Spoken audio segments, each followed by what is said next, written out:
Now, graphic design, as you know, takes many forms.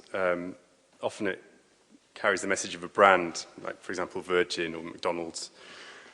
Sometimes it can carry information, like, for example, London Underground, the map. Occasionally, graphic design takes on another role, which is to become what you might call iconographic. And I suppose the best examples of these might be the hammer and sickle, or the swastika, which despite the sort of evil philosophy that it represented, it was nevertheless probably the most powerful icon of the 20th century. It's seared its way into our minds. Now, Martin Lambie-Nairn is a rare example of a designer whose work has operated in all of these categories. He does branding. It carries information, but it also has become iconic. And particularly if you think of the Channel 4 ident, the original Channel 4 ident, that, not only, as well as carrying the message of the Channel 4 brand, it also redefined television. It changed what was then a very fuddy-duddy televisual world into something dynamic. It's done much more than just the Channel 4 logo. He left Canterbury College of Art as long ago as 1965. And he went on a 3-week work experience placement at the BBC, and he didn't leave. He stayed there, and he became what was then the youngest graphic assistant at the BBC, aged just 19. From there, he then went on to work for various independent TV companies, including Associated Rediffusion and LWT. You can see it back then, things were very different. You know, graphically, you can imagine their logos. It was all very, very staid and old-fashioned. But from LWT, he went on to establish his company, Robinson Lambie-Nairn. And the first major work that Robinson Lambie-Nairn did was for a show called Weekend World, which was a weekly current affairs program.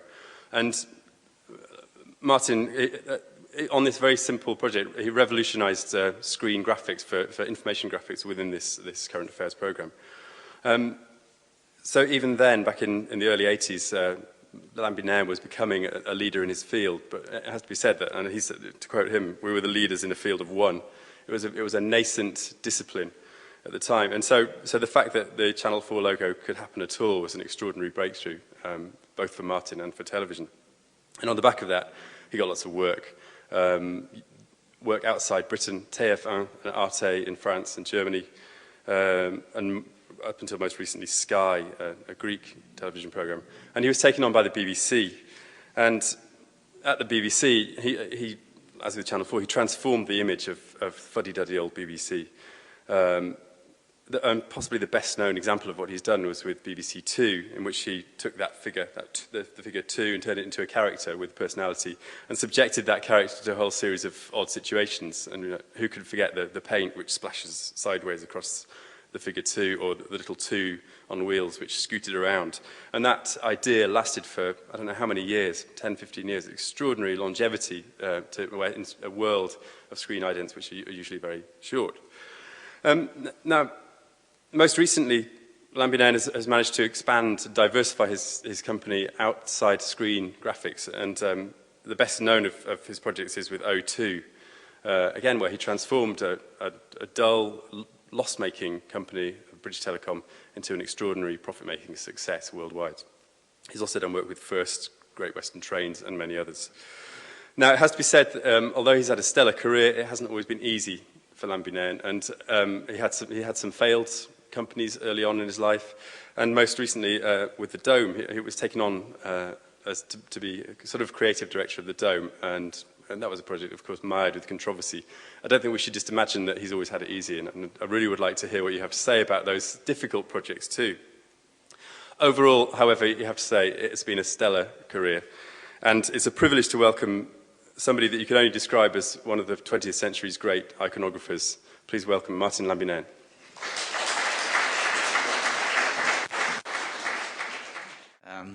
Thank you very much for your kind words. I can't remember ever having such kind words said before, but I better go and tell my wife now. Maybe she'll appreciate me as well.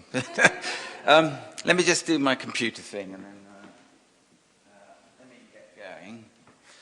Which, if you were working with my people now, the very words of me saying, "Let me just do that computer thing," would put fear into the hearts of all of them. But I'm hoping that's going to... Yes, it is. Here we go. Look. Okay. Okay. First thing I want to say is very nice to be with you here. One of the things that I've always found really difficult to answer concisely is what I actually do. And this is always a massive problem for me, particularly going into the United States, because on my passport it says I'm an executive creative director. And all of you who've been to New York, and I'm sure plenty of you have, know you go through that wonderful business with those rather large people behind plastic, who, what do they call, immigration people. And I always go through this thing where he says, what's an executive creative director then? Well, actually, I work on, I'm a designer really in television. Okay, a designer in television. You design televisions?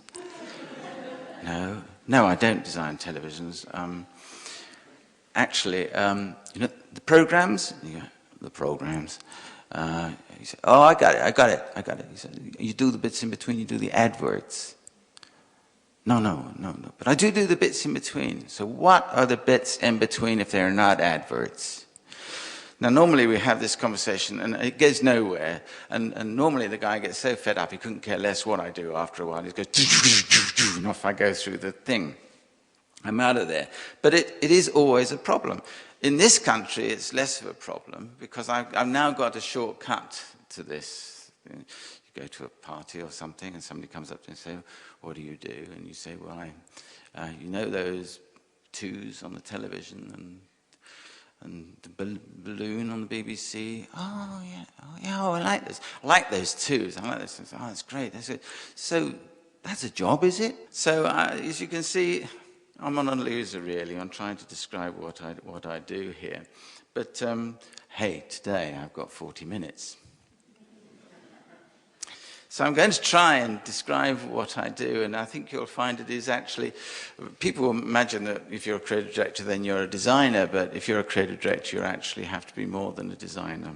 You have to do a lot of things as well. So I want to tell you what I do, and more importantly, why people pay me to do it. And before I do that, just a very quick piece, which is to say a little bit about us, that we're a very small group. We're 40 people. We work out of London. We work for clients. We have worked and do work for clients all around the world in the broadcasting area. But because we've had a lot of work on television over the years, people imagine that that's what we do, just broadcast work. But actually 50%, and at the moment 75%, maybe even 80% of what we do is not broadcast work at all, it is brand identity. And the funny thing is, of course, that the very principles that you apply to brand identity are the same principles you apply in broadcasting as well. It's just that technology is different, that's all. And if you make mistakes in broadcasting, it's just a lot more expensive. Okay, so what I've decided to do is, in order to tell you what I do, okay, I've decided that the best way to do that is to take you through 3 case histories, okay? Now, the first one you'll be familiar with, okay? I'm pretty sure you'll be familiar with. And what I'm going to do is just take you behind the scenes and tell you some of the bits and pieces of how it got there, because you will have sat in your front rooms and lounges and whatever it is, and you will have seen this stuff. So I'll tell you a little bit about that. And the second, you won't have seen at all, I doubt, very much. It's a very recent project, and it goes, if you like, from the first one is the BBC. The second one is a new channel on Sky, which is called the Business Channel, and it's very small, and it's only just started, and I think it's got about 4 viewers and a dog at the moment, and so that if you go, it goes to the other extreme. And the third will be familiar to you only if you're Dutch. All right? So that's what we'll do. So let's see how this all works then. Right. Let's take the first thing then, rebranding the BBC. Let's just take, this would actually take about 3.5 weeks to go through. So how are you feeling? But I'm going to give you a very quick version. I'm going to give you the starting bit, because a lot of the other stuff you will have seen. So just to give you an idea behind the scenes on this thing. Okay. Now, once upon a time, the BBC had a logo type that looked like this. And one of the things that we're always bleating on about to our clients and to each other is that brand identity is not just about logo types, all right? It's about the whole way an organization presents itself.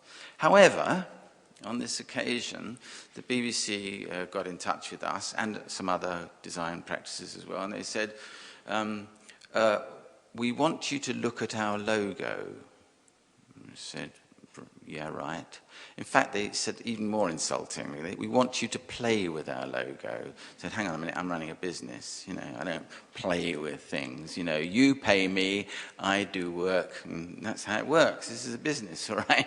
But I knew what was behind this whole thing. It wasn't entirely thick, that this was an opportunity. So we took this project on, and it started off as a logo job.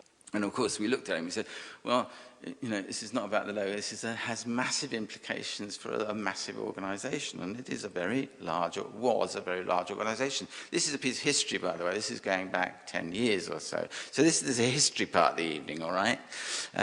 So that's what the BBC looked like 10, 12 years ago, all right? It was a lot of stuff, you know, 39 local radio networks, 44 worldwide vernacular radio services, you know, television channels, and the digital thing was just about opening up at the BBC. So whatever was going to happen with this logo type, it had to go deeper than playing with the logo, all right? Still, that was our way in, and so we went along with this thing. But we didn't go along with it. The others went along with it. sorry. There were 4 groups pitching for this thing. 3 of them did logo types, and we went back with a pitch which didn't have a logo type in it, but actually said, wait a minute, before you do absolutely anything here, can you imagine the newspaper headlines of how much this thing's going to cost? You've only got to take one of those little lines off the bottom of your existing logo type. With 22,000 employees and buildings all over the place, you are talking millions here. You're talking, you know, what was it? BT, when they did their thing, was it 30 million? We're talking 30, 40 million pounds here. Can we all imagine the headlines on this one, everybody, before we start messing about with logos? Which was not received particularly kindly, I have to say. And anyway, to cut a long story short, we lost the job, right, at that point. We didn't do a logo, the others did a logo. And what we did is come up with a series of reasons and a way they could actually do this project, which was about the technical, it was about the PR side of it, it was about how to find the money within the BBC. In other words, not have one big budget, but actually go to all the different silos and pick a bit of the money out of each of their budgets and things, and actually be very clever about it, so that actually the money that the centre would be committing was only 5 million, not 30 million. That's something we can talk about. So, but anyway, they didn't want to know about all that. So, but then it just so happened that I was the consultant to the head of broadcasting there. So this was another department in the BBC. And that person said, well, I don't care what's going to happen. Martin is going to decide which of these groups is going to, if these logos work that you've just bought. And because they've got to work on screen, because the one I've just shown you doesn't actually work on a television screen. To cut a long story short, we tested their logos, and I also tested one we did. We did a logo. Because it was not about aesthetics, it was about technical things, all right? And to cut a very long story short, they changed their minds and we got the job, all right? Now, what I've got for you here this evening is a presentation which is basically our first presentation to the BBC. It went on to be the presentation, which I did over 180 presentations around the BBC. It was a bit like being in repertory for a year. Mind you, after about 82, the jokes got absolutely perfect in timing, and so. But spent a lot of time discussing with the organisation how this thing might work. And the one thing about this you'll notice is that it doesn't talk about design. Because the people I was talking to were not interested in design. They were talking in the technology. They were talking about how it's going to save money. They were going to talk about the other issues, the PR issues, and so on and so forth, and also the tonal issues. But design was not going to help us. All right, going to talk about design. So there's a 9-minute tape I'm going to play to you. All right, and check out the glasses. Check out the glasses. Ronnie Corbett, no, could have got him to do it. Nobody would notice the difference. And this is just basically our presentation to the staff. This all started for us as a television project. The BBC was about to create a whole series of new television channels. How they were going to be branded was going to be a very important issue. At exactly the same time, Corporate Affairs was looking at the whole visual image of the corporation to see if it was capable of serving all the corporation's needs into the 21st century. Clearly, it made sense for the two projects to become one. This film is a summary of progress to date. Not the full story, but a broad explanation of the vision and the way forward.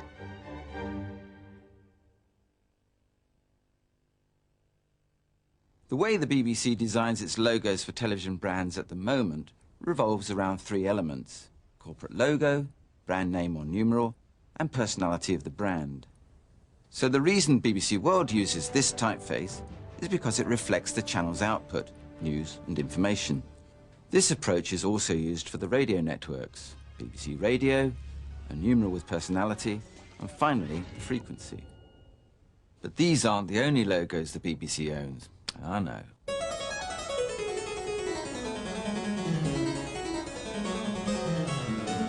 In fact, under the prevailing branding system, if it's got a name, it's got a logo. There's a logo for locations, the shop has a logo, even the club has a logo. This results in the BBC being the proud owner of zillions of logos.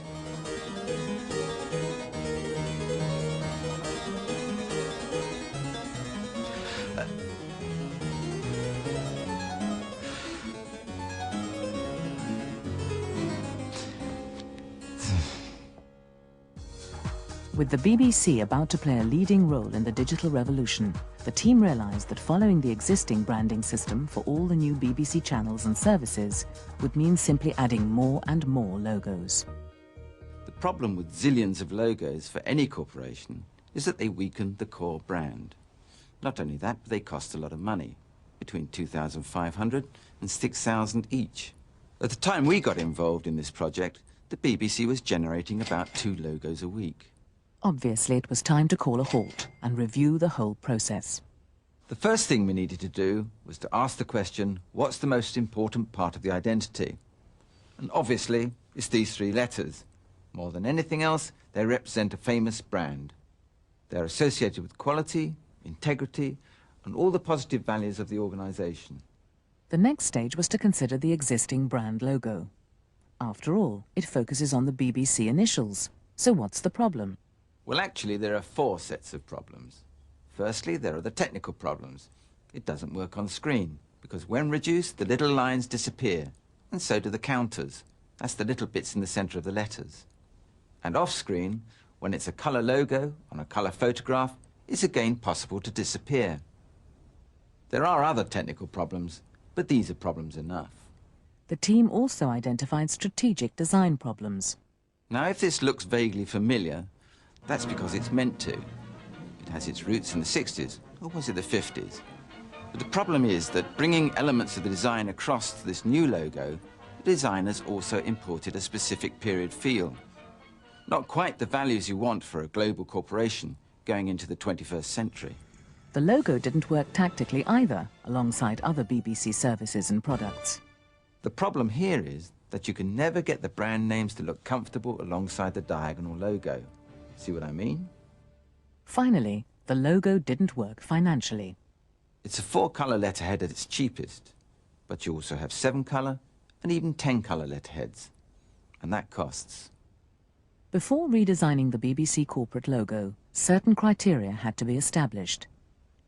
Technically, it would have to work in all media, from television, laptops and websites to a range of printing processes. Strategically, it needed to avoid being identified with any particular era. Tactically, it would need to work with all the BBC output areas, accommodating new ones, be simple to manage, and sit alongside all the different brand personalities. Financially, it would have to be less expensive to produce. Finally, there was an aesthetic consideration. The actual standard of design would have to be at a world-class level. So, with all this criteria in mind, we were in the market for a typeface. We settled on Gill Sans, not surprisingly designed by a man called Eric Gill. He was a master type designer who was most famous around about the 1930s. He was also a wonderful sculptor, and rather appropriately, you can find his sculptures around Broadcasting House. Eric Gill also represents that high standard of craftsmanship for which Britain and the BBC are renowned throughout the world. This is what we call the Lovey argument. For those of us for whom the creative product is important, a very convincing argument it is too. But even for the loveliest of the lovies amongst us, the main reason was far more practical. The BBC needed a typeface that was robust and elegant. Gill fits the bill to a T, you might say. As a result, what was recommended was a very simple but highly significant change from this to this. By doing this, we solve all the technical problems in one hit. No fine lines, no disappearing counters. And as you can see, we've kept the boxes and straightened them up. If we'd used a completely different shape to contain the letters, the result would have looked more like the Banstead Borough Council or the Big Biro Company. It would have lost its BBC-ness. The team realised that neither the aesthetic nor the technical arguments on their own would be reason enough to justify a project as big as a wholesale change in corporate identity. However, the most compelling argument for changing the logo is this. What we do about this is dependent on the jobs it has to do. It has a corporate job, a nation's job, a region's job. It needs to work with the directorates. It has a commercial job. Then come the brands, TV brands, radio brands, and local radio brands. Now, even if you forget the aesthetics for a minute, this system delivers two benefits. One, it all looks like it comes from the same organisation. And two, you can add any name you like to it after the BBC logo. What it doesn't deliver is personality. So for the brands, we need to inject personality another way. When you look at consumer brands, this is precisely how they approach the problem. Levi's is a highly successful and visible consumer brand, which has a series of brand values which it wants to communicate to its target markets. The Levi's logo itself does not communicate all these values. That task is left to the marketing. Like Levi's, we didn't try to put all the personality into the logo, but recognised that each BBC brand would have a property of its own to do that job. In the case of BBC Two, what the audience enjoys are the antics of the Twos, not the logo design. The Twos are famous, they communicate emotionally, and it's through them that people decide what they feel about the channel. So we'll keep Twos and simply add the BBC Two logo. The other new channels can develop their own properties as required, without destroying the consistency of the corporate identity. The new brand identity also works for all the other on-screen elements, including the dog, the digital on-screen graphic in the top left-hand corner of the screen, program menus, and uses the same type for all channels, centred to accommodate widescreen. All this means two things. Firstly, it means a proportion of all BBC television channels in the future have been designed right now. The use of the logo and the typeface have already been determined. All that needs to be devised is the channel property. The effect of this will be that the channel identities will be considerably cheaper to produce. And the second benefit is that the BBC will have a way of doing television channels. The channel's typography consistent, but all the channel's personalities different. This principle applies to all areas of the BBC, whether TV or radio. The new system also translates into print as a much simpler corporate styling, which delivers an enormous cost saving to the corporation. It also works on books and magazines, on websites and multimedia. In short, on anything that may be part of the BBC, both now and in the future. Now, I just want to show how that worked out, because over the next 9 years or so, we worked on a whole host of channels and radio and goodness knows what else. And I just want to, when you put the body of work together, you see how that system kind of really did work. And it was incredibly cheap. It was much cheaper. What's that? Oh, yes, yeah. I don't know what that is, but there we are. Okay. So just run that body of work, and a lot of it you'll recognize. But when you see it together, you see what a simple system it was.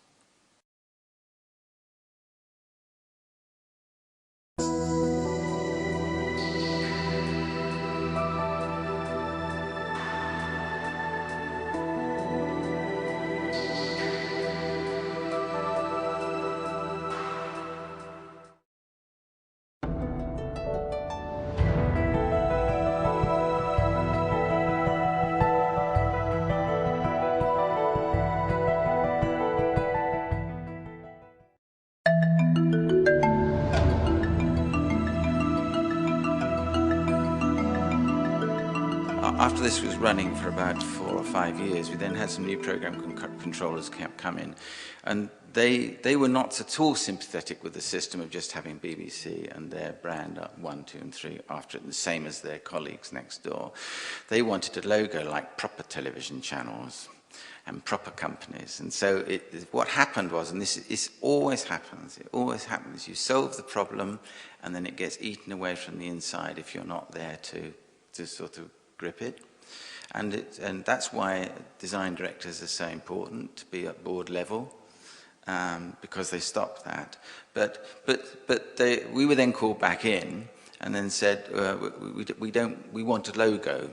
And they said, quite simply said, you do it or we'll get somebody else to do it, simple as that. So I said, well, I'd better do it, just in case somebody does something horrid. So I just put them in a box, and they're the ones you've seen for the last ages now.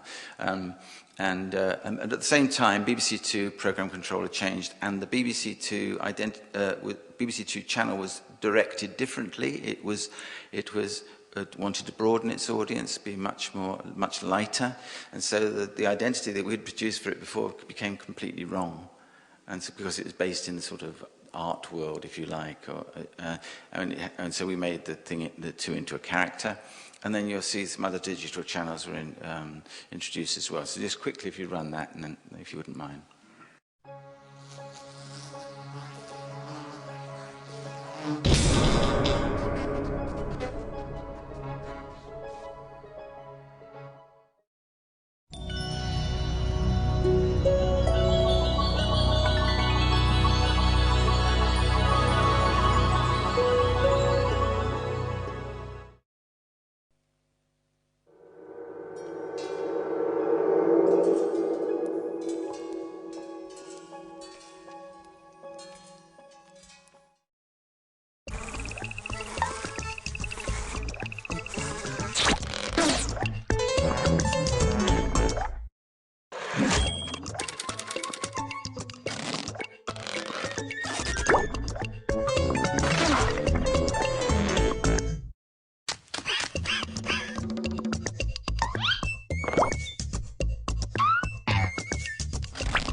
Can I just tell you, I'm wearing glasses at the moment. With this pair of glasses, I can do terrible damage to you.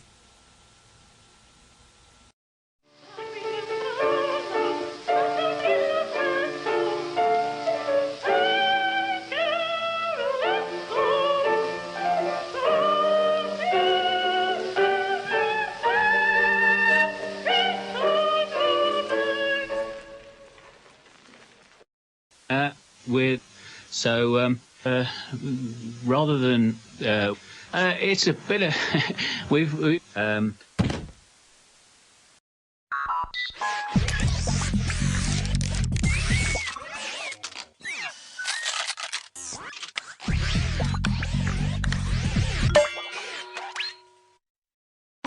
Okay, so that's, if you like, a body of work, so some of the work we got up to, and some of the things that we were allowed to do, frankly. And I have to say it was a great privilege to work with the BBC, who I actually think are the people who work there on the whole are absolutely brilliant, and it was a great stage to play on, if you like, for a while. And now it's passed on to others, and that's terrific, and so on and so forth. But if you like, a little touch of what we get up to and how we go about it. I'm only going to do the next one because I really think we need to get to talk, don't we? Let me just show you this. This is the most important part, all right? Why do we do it? All right. All the technical things, all those technical problems, I've forgotten all about it now, all those technical problems were, first of all, the whole fact of brand fragmentation, from thousands and thousands of logos to one, or even a few in the end, which kind of held the whole organization together, and actually and was very simple to operate and cheaper to operate. Technical limitations disappeared. It was no longer a problem. The connotations of the BBC being seen as creatively slightly boring and auntie. Do you remember when the BBC was called Auntie? Have you heard it lately? I don't know.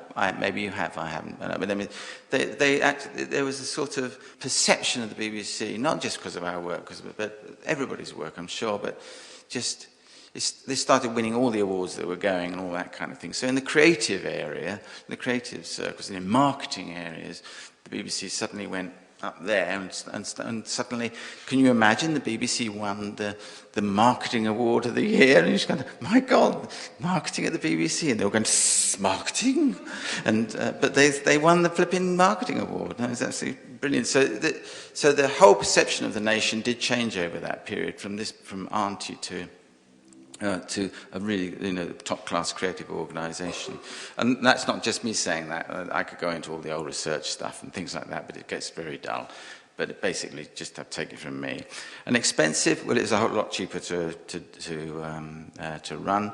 We made at 1.8 million a year on savings just on the stationery alone. So what actually happened was that the savings we made paid for the identity.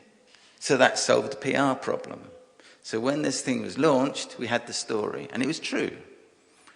And nobody wanted to print it, of course. The Sun had 5 million to straighten up the logo. There it was, 5 million to straighten up the logo. And evidently I got all of it. No, anyway.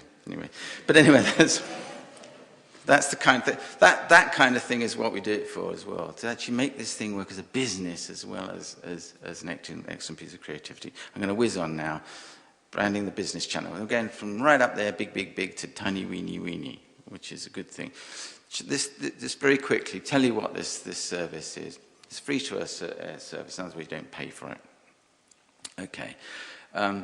The product, if you like, to use a bit of marketing language for a moment, was about business, lifestyle, and information. Now, there are plenty of business channels out there that tend to be Reuters-y type things and Bloomberg-y type things. But this was going to be about lifestyle, it's going to be informative insights, business skills, reality shows, it's even going to have entertainment in it. So this was going to be a different kind of business channel.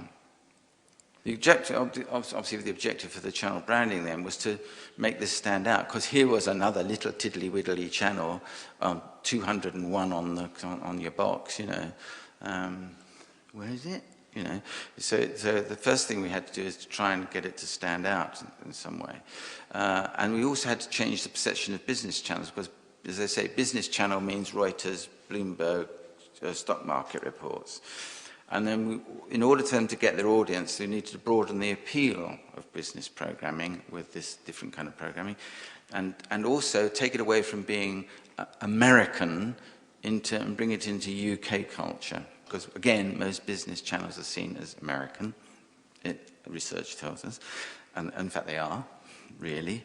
And to inject entertainment values, that is the tricky bit, to make it entertaining without losing its credibility. Okay, so there's quite a lot of balancing tricks to sort of do there. So here's what business channels were, the bits we didn't want, if you like. We didn't want to be exclusive, data-centric, predictable, dense, heavy, and US-centric. What we wanted to retain in that area is professional, informative, insightful, and reliable. And gosh, you can read this as well as I can, but I'll do it quicker than you. And what we wanted to bring to it was this accessibility, that whatever this should be, that it should be entertaining, therefore it needs personality. And that is not what you imagine for business channels, and it should be UK sensitive. All right. So, the name. We tried to say, don't say the, it's not necessary. We get it if you say business channel. No, I want it to be the business. Okay, it's going to be the business channel. All right. So we started with the name. And then the next slide up is always a killer for any client, because our logos tend to be very simple. Okay. The logo. Is that it? How much are we paying you? No, wait, because it's not about the logo. It's not all about the logo, right? So we need to bring other imagery into this thing that is relevant, which is going to deliver those values and those things that we've just been talking about. Now, this is the kind of imagery you normally expect, cliched imagery to do with business, stock market reports, Wall Street. You've seen it all 1,000 times before. What we don't want to do is be in that land. If we're going to be different, we've got to be some other land, all right? We've got to be some other place. So we suggested that we go into this world. Now, this is a very common world in literature, in annual reports and things like that. You'll find the use of this kind of illustration when they're talking about business things. Even in The Guardian today, there were some of these kind of illustrations. But television? Can anybody think? I couldn't think of anywhere I've ever seen this on television. So I thought, right, that certainly fits with what we're trying to do, doesn't it? So let's see if we can use illustration in some way. The problem was, of course, that we had to work. This is a small job, turned around very, very quickly. We couldn't afford to employ an illustrator and keep him on the books for 100 years, paying him every time this thing went out. So what was going to happen next is, however we did this, one of us is going to have to draw it.